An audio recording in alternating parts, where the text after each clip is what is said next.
अभी बाबा कहते हैं मैं तो साधारण गुप्त रूप में आता हूँ। मैं जब आता हूँ तो इतने गुप्त रूप में आता हूँ कि मूढ़मती लोग मेरे को पहचान नहीं सकते। क्या पहचानेंगे? इन आंखों से देख करके पहचानेंगे या तीसरे नेत्र से पहचानेंगे? है तीसरे नेत्र से। तो ज्ञान के नेत्र से तो पहचाना जा सकता है, लेकिन इन आंखों से देख करके कोई भगवान के पार्ट को पहचान नहीं सकता। भगवान जो है वो इन आंखों से देखने की चीज नहीं है। भगवान तो सुप्रीम सोल को कहा जाता है।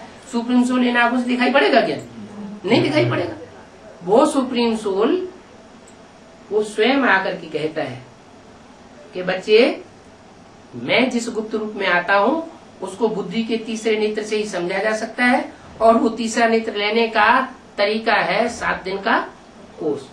जब तक 7 दिन की भट्ठी नहीं की है तब तक बुद्धि में पक्का बैठ नहीं सकता क्या कि भगवान इस सृष्टि पर आया हुआ है।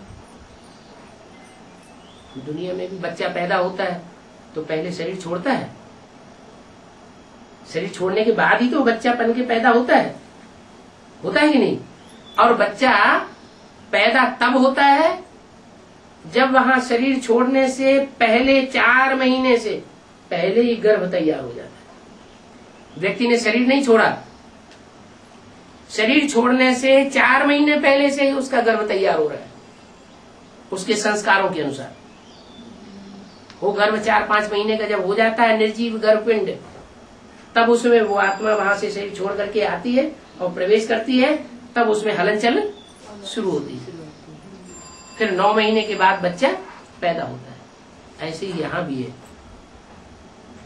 यहाँ तो आत्मा की बात है, यहाँ कोई शरीर की तो बात लंबी चौड़ी है नहीं कि 9 महीने बिताने पड़े। हाँ ये है कि 1 दिन आना 1 दिन जाना और 7 दिन की भट्ठी। उस 9 दिन के बीच में जबकि आना जाना होता है ना, तो भी ज्ञान की ही बातें होती हैं, कोई दूसरी बातें होती हैं? ज्ञान की बातें होती हैं।